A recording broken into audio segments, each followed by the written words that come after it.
Primeira aos Coríntios, capítulo 10, do verso 1 até o verso 5. Você achou aí na Bíblia?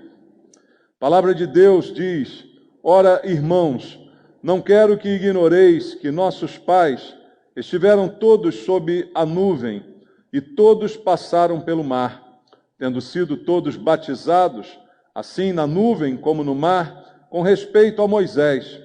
Todos eles comeram de um só manjar espiritual e beberam da mesma fonte espiritual, porque bebiam de uma pedra espiritual que os seguia, e a pedra era Cristo. Entretanto, Deus não se agradou da maioria deles, razão porque ficaram prostrados no deserto. Amém. Pai, mais uma vez eu te peço que o Senhor fale ao nosso coração, suprindo as nossas necessidades espirituais pelo alimento que é a Tua palavra. É o pão que sustenta, que nos mantém de pé, e que isto, esta noite, aconteça na vida de cada um de nós. Possamos nos alimentar da Tua palavra e, fortalecidos por ela, mudar e transformar a nossa vida neste mundo. Ajuda-me, Senhor, na ministração da Tua palavra. Vem sobre mim com a Tua unção e o poder do Espírito Santo, para que eu seja capaz de ministrar de acordo com a Tua vontade. E todos nós sejamos tocados por ela esta noite. É o que te peço, em nome de Jesus. Amém. Podem sentar.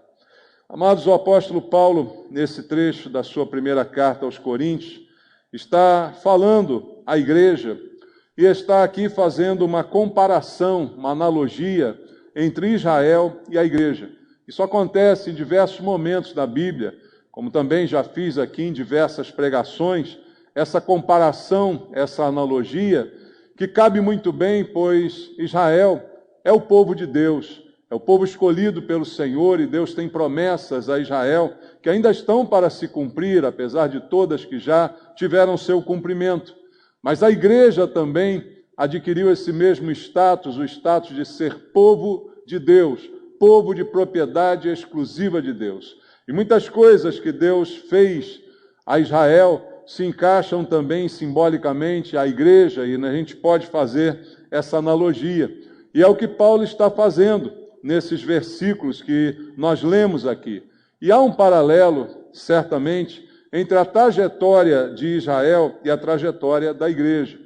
Na história do povo de Deus, você conhece, que começa praticamente lá no Egito, nos anos de escravidão, e ali aquele povo que se tornou numeroso foi liberto por Deus dessa escravidão, mas logo após a libertação enfrentou o deserto.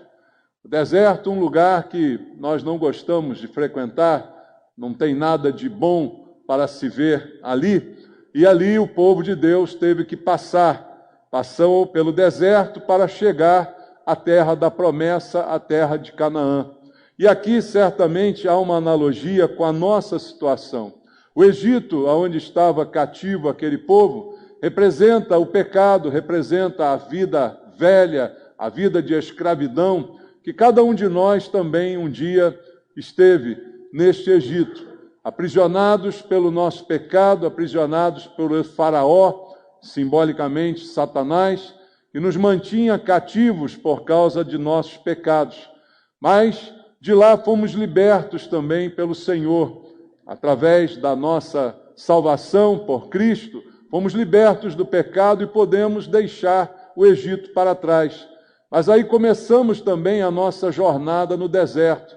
E o deserto representa a vida nesse mundo que nós estamos hoje enfrentando, com suas lutas, com suas dificuldades. Pode até ter as suas belezas, né? Existem alguns desertos com suas belezas, suas atrações, mas na maior parte do tempo o deserto ele é árido, ele é difícil. E a vida também é assim, como disse Jesus: tereis aflições, passareis por tribulações desse mundo. Então há um mundo de tribulações que a gente pode muito bem representar aqui por esse deserto. Deserto que nós passamos também com o propósito de chegar numa Canaã. Israel buscava a terra da promessa. E nós cristãos, a Bíblia diz, temos também uma promessa sobre nós. Como diz a palavra de Deus, não temos aqui cidade permanente, mas buscamos a que há de vir, então estamos caminhando no deserto rumo a uma terra da promessa, a nova Canaã, a nova Jerusalém, como a Bíblia fala para os cristãos. Então há uma semelhança muito grande entre o que aconteceu com Israel e o que acontece hoje com a igreja. E é nesta analogia que Paulo começa, então, esta palavra, nesses versículos que nós lemos aqui. E nessa trajetória no deserto, o apóstolo Paulo diz lá no versículo 5, que eu quero ler de novo contigo, em que ele fala assim: entretanto, Deus não se agradou da maioria deles, razão porque ficaram prostrados no deserto. Aqui começa um problema. Paulo diz que Israel ficou no deserto, passou pelo deserto com o propósito de chegar na terra prometida, mas aconteceu algo que impediu que a maioria deles, veja, a maioria, não chegou a Canaã. De todos aqueles que saíram do Egito, uma pequena parte chegou lá. E quem chegou ali foi uma geração que nasceu no deserto. Assim diz a palavra de Deus. Então, a grande maioria daquelas pessoas que deixaram o Egito não chegaram na terra de Canaã. E logo depois Paulo vai dizer por quê.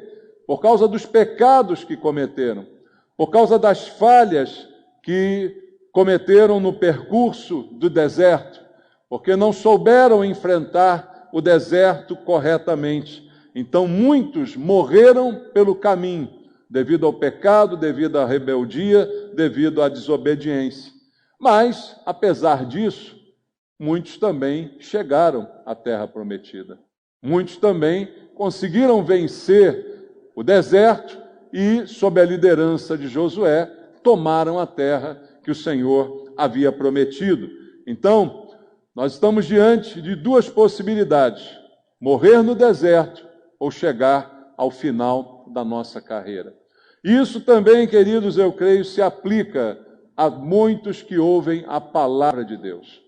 A Bíblia também diz, através do Senhor Jesus, que muitos são chamados, mas poucos escolhidos. O deserto é a realidade de todos nós. As lutas são iguais para todos. Mas quem chegará ao final dessa caminhada? Certamente eu digo a você que o desejo de Deus é que todos cheguem. Deus não nos chamou, não nos tirou do Egito para que a gente morra no deserto, irmãos.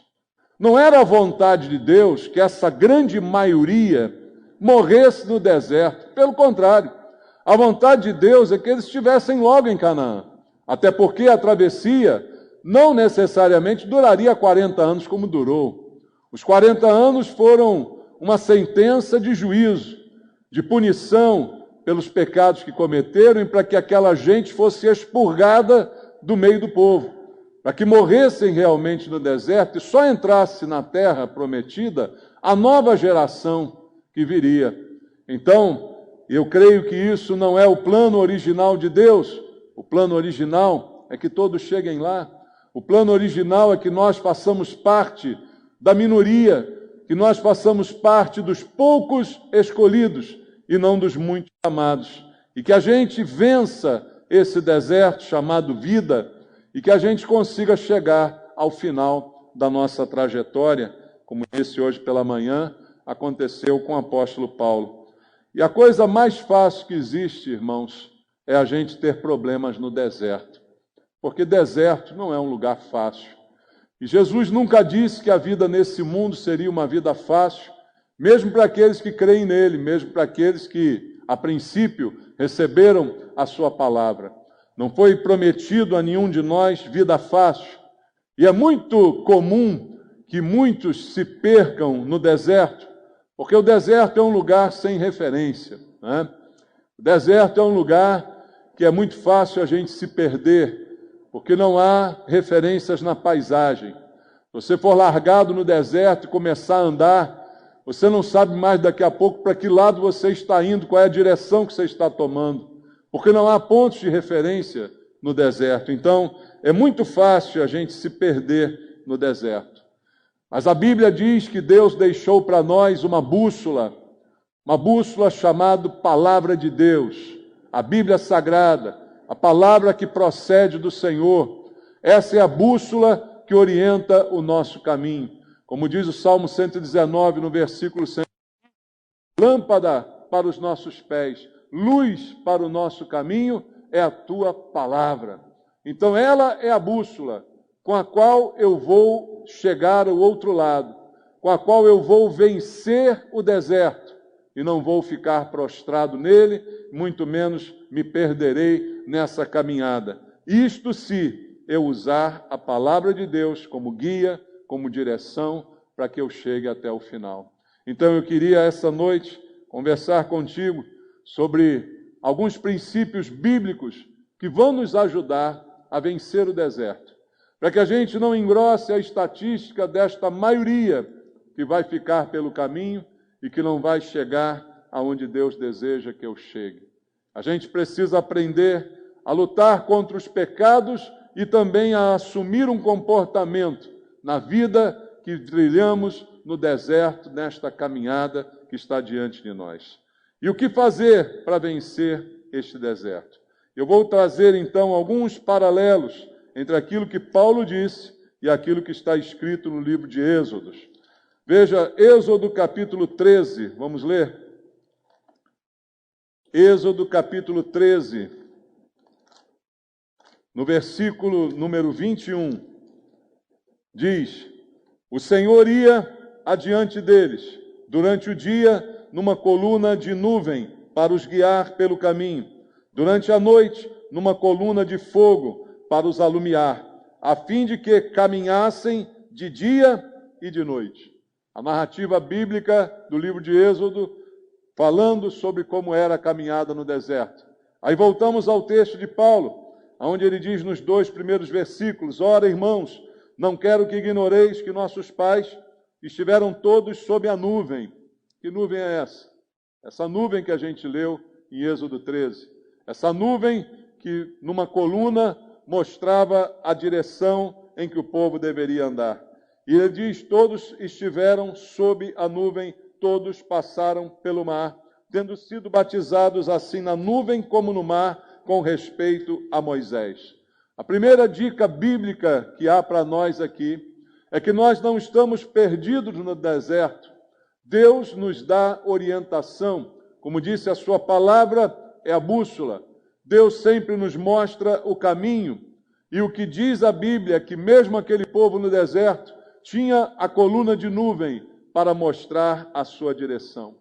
Então, se eu quero vencer esse deserto e chegar ao final da minha jornada e ser bem-sucedido, eu preciso aprender a seguir a direção de Deus.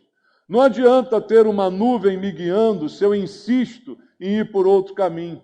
Não adianta se Deus me dá um referencial no deserto, que é visível, que todos podiam ver, se eu decido ir em outra direção. E, queridos, nós temos essa liberdade. Você não é obrigado a fazer o que Deus quer. Só que você vai sofrer as consequências disso. A maioria, a grande parte, não seguiu na direção do Senhor. E por isso ficaram prostrados no deserto. Quando a nuvem parava, a Bíblia diz, o povo parava. Quando a nuvem seguia, era hora de partir. Se eu quiser vencer o deserto, eu preciso aprender, em primeiro lugar, a seguir a direção de Deus e a obedecer a sua ordem de seguir e de parar. Eu tenho que ajustar os meus passos aos passos de Deus. Eu preciso andar no compasso do Senhor, obedecendo aos seus princípios, andar quando é para andar e parar quando é para parar. Mas tudo isso sob a direção de Deus, que é o nosso referencial e que sabe o que é melhor para nós. Ninguém aqui vencerá o deserto por conta própria, andando do jeito que lhe der na telha. O povo de Israel seguiu a nuvem, e nós hoje temos a Bíblia, a palavra de Deus para seguir, para saber a hora de andar e a hora de parar, e saber a direção que precisamos tomar. Outra coisa importante nesse texto está em Êxodo, capítulo 17, no versículo número 6, falando daquela realidade vivida ali pelo povo de Israel. Diz assim, Êxodo 17, verso 6, eis que estarei ali diante de ti sobre a rocha em Horebe. Ferirás a rocha, e dela sairá o quê? Água, e o povo beberá. Moisés assim o fez na presença dos anciãos de Israel. Todo mundo sabe que o ser humano consegue passar muitos dias sem comer alguma coisa, mas passa muito poucos dias sem beber água. No máximo 3 dias, talvez seja o que alguma pessoa suporte sem a água que é vital para a nossa vida. E a Bíblia diz que, obviamente, no deserto não tem água, por isso é deserto. Se o deserto tivesse água, não era deserto, né, irmãos? Ia florescer. Mas o deserto é deserto exatamente pela ausência de água. E naquela ausência de água, a Bíblia diz que Moisés, sob a direção de Deus, consegue extrair água de uma pedra. O apóstolo Paulo, voltando ao texto que a gente leu no início, no verso 4, diz: e beberam da mesma fonte espiritual, porque bebiam de uma pedra espiritual que os seguia, e a pedra era Cristo.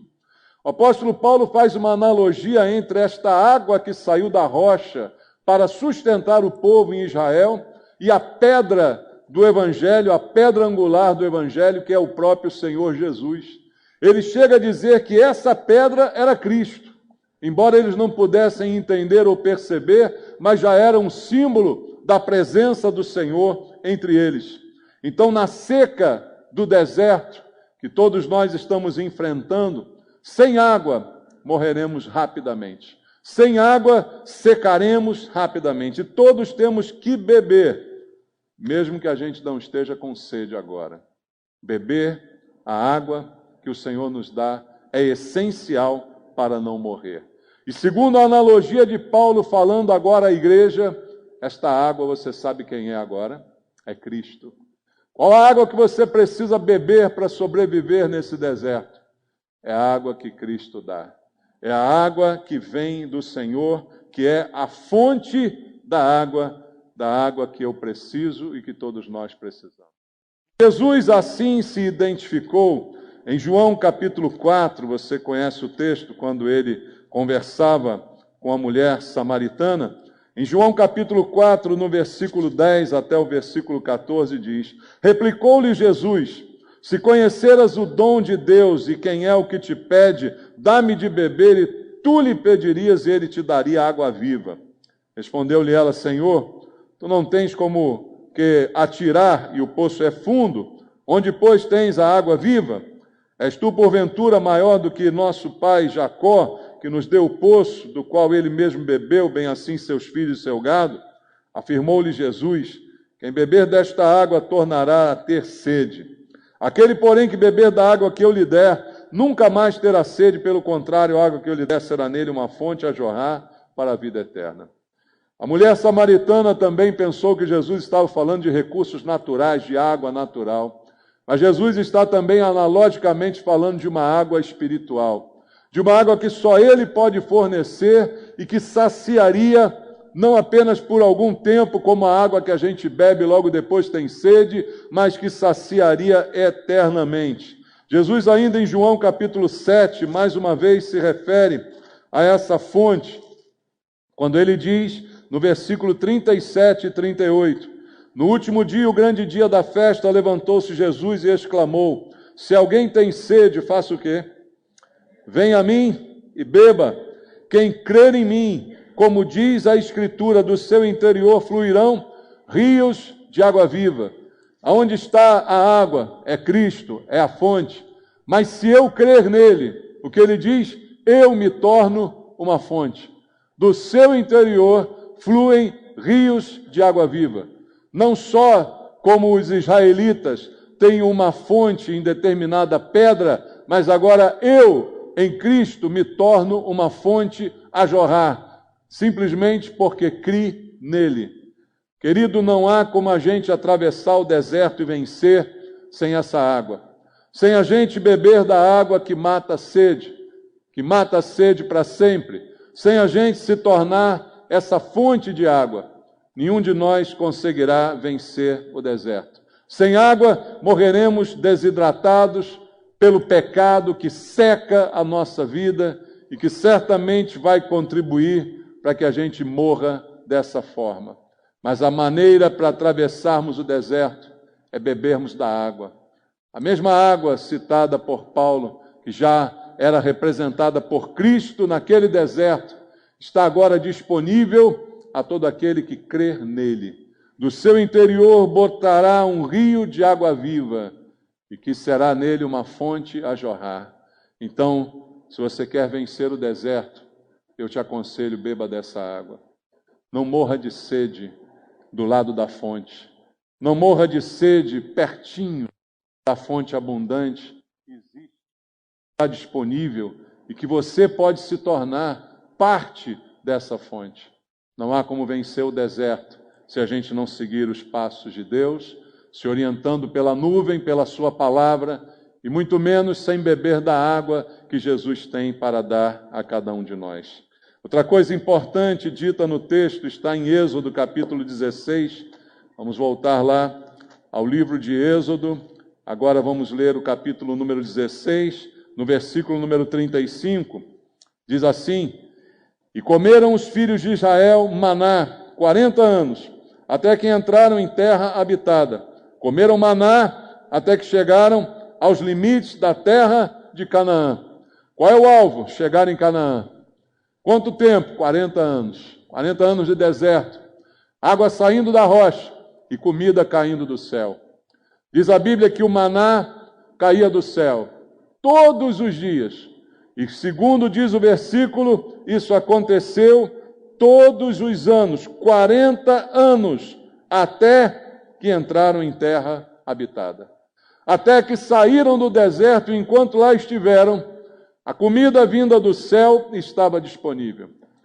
E numa analogia, como fez o apóstolo Paulo, voltando ao texto em 1 Coríntios capítulo 10, lendo o versículo 3, ele diz: todos eles comeram de um só manjar espiritual. Aqui se referia Paulo ao maná, que foi o alimento para todas aquelas pessoas durante os 40 anos de deserto. Hoje, há um alimento para nós. Um alimento também que faz falta, assim como a água. Embora a gente possa passar mais tempo sem alimento, mais do que sem água, o alimento também é essencial, porque você não sobreviverá bebendo água a vida inteira. Você precisa também de um alimento, e esse alimento também tem sua fonte em Deus. E assim como Israel comeu o maná todos os dias no deserto, nós precisamos nos alimentar no deserto da vida que nós estamos atravessando. E o nosso alimento, mais uma vez, é a palavra de Deus. Como disse Jesus, nem só de pão viverá o homem, mas de toda a palavra que procede da boca de Deus. Também, analogicamente, Jesus se referiu à palavra como pão, como alimento. O alimento que sacia e que é responsável pela nossa subsistência. Então, o alimento que eu preciso para vencer o deserto é a palavra de Deus. Preciso me orientar por ela, receber da direção que vem dela. Preciso beber da água que Jesus me dá e preciso me alimentar da sua palavra. E quanto desse alimento é o suficiente? Veja, a Bíblia diz que o maná caía quando, irmãos? Todo dia. Todo dia tinha maná. Abra a Bíblia no Salmo número 1. Você conhece o Salmo número 1? O Salmo número 1, nos 3 primeiros versículos, diz assim o salmista: Bem-aventurado o homem que não anda no conselho dos ímpios, nem se detém no caminho dos pecadores, nem se assenta na roda dos escarnecedores. Antes o seu prazer está na lei do Senhor, e na sua lei medita quando? De dia e de noite. Ele é como árvore plantada junto à corrente de água, que no devido tempo dá o seu fruto, cuja folhagem não murcha, e tudo quanto ele faz será bem sucedido. Porque há um alimento que é consumido todos os dias. E o alimento, segundo o Salmo 1, é a palavra do Senhor. O seu prazer está nela. O alimento, segundo Jesus nos disse, é a palavra de Deus. Nem só de pão vive o homem, mas da palavra. E com que frequência eu preciso dessa palavra? Todo dia. Você come todo dia? Diga graças a Deus. Come bem? Graças a Deus ainda mais, né, irmãos? Então, se a gente come todo dia, essa palavra tem que nos alimentar também diariamente. A gente tem que buscar nela o recurso que precisamos para a subsistência, para nos manter de pé, porque não é só de pão, não é só de comidinha que a gente vive, mas sim também da palavra de Deus. E segundo a Bíblia, Jesus se identificou com essa palavra. Quero ler contigo João capítulo 6, versículo número 35, quando Jesus faz um discurso que muitos não conseguiram compreender. Ele vai dizer aqui em João 6, verso 35, declarou-lhes, pois, Jesus, eu sou o quê? O pão da vida. O que vem a mim jamais terá fome, o que crê em mim jamais terá sede. Ele se identifica com o pão. Ele diz, nem só de pão vive o homem, mas da palavra. Ele se identifica com essa palavra. O próprio Evangelho de João o identifica com a palavra. No princípio era o Verbo, e o Verbo estava com Deus, e o Verbo era Deus. O Verbo é a palavra. Falando de Jesus, Jesus é o Verbo vivo, a palavra viva. Então o pão vivo que desceu do céu se chama Jesus e está disponível para que a gente se alimente dele e então possamos vencer o deserto que vem pela frente. Ainda em João 6, no versículo 48, mais explicitamente Jesus diz, eu sou o pão da vida. E aí olha a referência dele. Vossos pais comeram o maná no deserto e morreram. Jesus também faz essa mesma analogia de Paulo. Ele diz, eu sou o pão. Os seus antepassados, a grande maioria deles, morreu, mesmo comendo o pão, o maná que descia todos os dias. Vossos pais comeram e morreram. Este é o pão que desce do céu, para que todo o que dele comer não pereça. Eu sou o pão vivo que desceu do céu. Se alguém dele comer, viverá eternamente. E o pão que eu darei pela vida do mundo é a minha carne. Jesus se coloca como alimento. E se eu preciso de alimento para vencer o deserto, certamente não vão ser os alimentos que eu estou imaginando, mas sim o alimento chamado Jesus, que se coloca à disposição para que eu me sustente a cada dia com as palavras que ele proferiu. Como ele disse, as palavras que eu vos tenho dito são espírito e são vida, que elas tragam vida para nós, que elas nos alimentem, que elas nos sustentem, para que a gente possa cruzar o deserto e chegar até o final, chegar ao plano original de Deus, que é entrarmos na Canaã, na terra que o Senhor prometeu. Veja ainda no texto em Êxodo, agora no capítulo 19, em Êxodo capítulo 19, no versículo 3, está escrito, subiu Moisés a Deus, e do monte o Senhor o chamou e lhe disse, assim falarás à casa de Jacó e anunciarás aos filhos de Israel. Veja algo também particular nessa caminhada, que certa vez Moisés subiu ao monte. E subiu ao monte para ouvir de Deus. E no monte Deus falava a Moisés, e ele então recebia de Deus a direção. Simbolicamente, eu digo a você, também fazendo uma analogia, que para a gente vencer o deserto, além de tudo aqui que foi dito, da direção da nuvem, além da água, além do pão que eu preciso me alimentar com ele, eu também preciso dessa comunhão. O subir ao monte de Moisés representa a sua comunhão com Deus. Não é necessariamente um monte que eu tenha que subir, não tenho nada contra quem ora no monte, mas eu acho que orar no monte é igual orar na minha cama. Eu não vejo o monte mais especial do que a minha cama, do que o meu banheiro, do que qualquer lugar que eu orar. Nada contra quem ora no monte, eu até incentivo, cuidado só com assalto, tá? Mas oração é oração. Mas eu coloco o monte aqui como um lugar da comunhão, como lugar da intimidade, como lugar de se aproximar de Deus para ouvir dele e receber dele a sua direção. Como Moisés recebeu de Deus a direção naquele monte descrito em Êxodo, capítulo número 19. Nós também precisamos de uma íntima comunhão com Deus, se a gente quiser vencer os desafios desse deserto, que nós já estamos agora atravessando. Quer queira, quer não, nós já estamos durante essa travessia. Então também te deixo o conselho bíblico: busque Deus nesse monte. Busque essa comunhão, essa intimidade, para que você consiga superar as adversidades que esse deserto te trará. E por fim, eu trago um exemplo de Êxodo 25. Êxodo 25, versículo 1 e versículo 2, e também o versículo 8. Diz: Disse o Senhor a Moisés: Fala aos filhos de Israel que me tragam oferta. De todo homem cujo coração mover para isso, dele recebereis a minha oferta. E esta é a oferta que dele recebereis: ouro, prata e bronze, por aí vai. E no versículo número 8 está escrito: E me farão um santuário, para que eu possa habitar no meio deles. Aqui está o conselho que Deus está nos dando.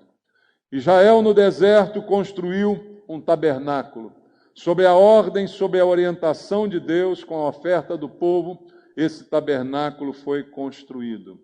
E agora, para nós que queremos cruzar o deserto, para nós que queremos vencer nessa caminhada e chegar ao fim dela, simbolicamente, analogicamente, nós temos também um tabernáculo chamado igreja, chamado casa de Deus, aonde nós nos reunimos aqui, aonde você está essa noite, para ouvir de Deus uma palavra e uma direção. Nós precisamos, irmãos, da casa de Deus. Hoje no mundo a igreja tem sido desvalorizada, tem sido repelida por alguns. Alguns já acham que podem ser crentes em casa. Talvez a pandemia tenha facilitado, alguns nunca voltem, né? Tenho essa consciência. Por quê? Porque a igreja se tornou dispensável. Mas eu digo a você que não é. A casa de Deus, onde nos reunimos, o lugar de oração, o lugar onde temos aqui uma âncora para a alma, um porto seguro, um lugar para criarmos os nossos filhos. É este lugar, a casa do Senhor, o tabernáculo de Deus. Nós precisamos da igreja, irmãos. Quer você queira, quer não. Eu não digo a igreja como uma instituição, mas a igreja como corpo de Cristo. Para você vencer esse deserto, você precisa estar ligado ao corpo. Você precisa pertencer ao corpo. Você precisa fazer parte do corpo. Porque isso é fundamental para que a gente vença. Ter a igreja para frequentar, para amar, para ter ali um porto seguro, aonde eu disse, mais uma vez, criamos os nossos filhos.